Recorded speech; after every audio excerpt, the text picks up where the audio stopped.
मैं professor doctor Vivek Gupta Delhi Apollo hospital में senior cardiologist हूं और आज का जो विषय है वो ये है कि 9 जुलाई को जैसे कि हमारे यहाँ काफ़ी नंबर ऑफ केसेस बढ़ गए हैं।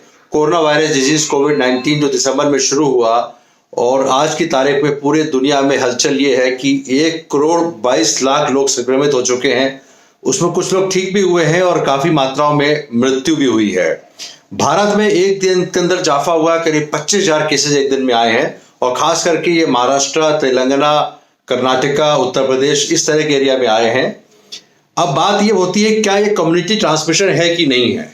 अगर भारत में इसमें 7,80,000 लोग संक्रमित हैं और एक दिन के अंदर 24 से 25,000 लोग का एक में इन्फेक्शन आया है, तो जैसे कि अपने स्वास्थ्य मंत्री जी ने कहा है कि कम्युनिटी ट्रांसमिशन नहीं है, लेकिन इसको समझने के लिए मैं 2 बातें बताना चाहता हूं कि कम्युनिटी ट्रांसमिशन क्या होता है। कम्युनिटी ट्रांसमिशन का मतलब होता है कि बिना कारण के, बिना सोर्स को जाने अगर हमें किसी भी पेशेंट को इन्फेक्शन हो जाए।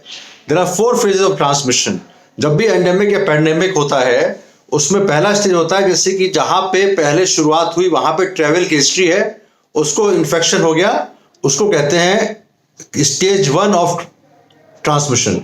स्टेज 2 मतलब जो लोकल आया, इंडिया में जैसे आया, बाहर से आया, चाइना से आया या इटली से आया, उसको फिर यहाँ ट्रांसमिशन, उसको यहाँ पे लोगों से रोग लग गया, उसको कहते हैं स्टेज 2 ट्रांसमिशन।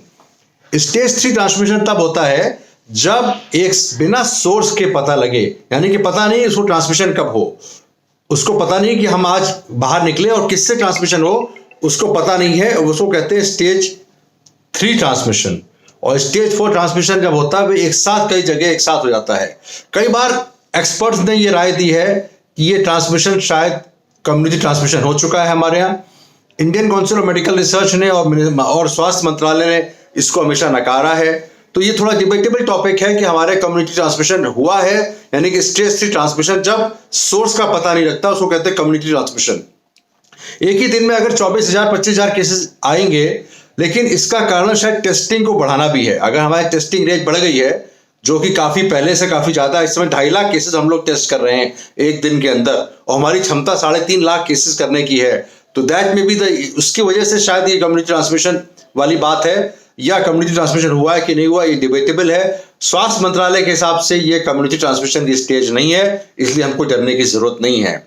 तो मैंने फिर से बताया, पहला स्टेज जब पता है कि बाहर से कोई गया, ट्रेवल हिस्ट्री है, जहां पे इन्फेक्शन शुरू हुआ, जैसे वुहान चाइना में या इटली में जहां पे काफी तेजी से फैला, लौट के आया और वो इन्फेक्शन हो गया। दूसरा स्टेज जब किसी को पता है, उसको जो लौट के आया उसको इन्फेक्ट कर दिया।